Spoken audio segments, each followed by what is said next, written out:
దేవుని దయతో ఈరోజు మరో మంచి కార్యక్రమం జరుగుతుంది.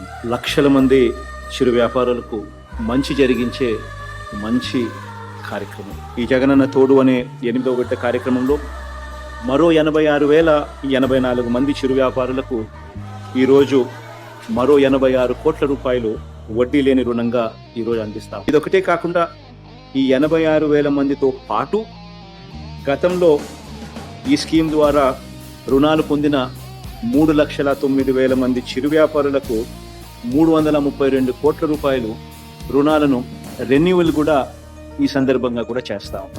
అంటే మొత్తంగా ఈరోజు ఈ కార్యక్రమం ద్వారా 418 కోట్ల రూపాయలు 3,95,000 మందికి ఈరోజు మళ్ళీ వాళ్లకు రుణాలుగా 430 కోట్ల రూపాయలు ఈరోజు లబ్ధి చేకూరుస్తూ ఈరోజు వివిధ వర్గాలకు అందజేసే కార్యక్రమం జరుగుతాం.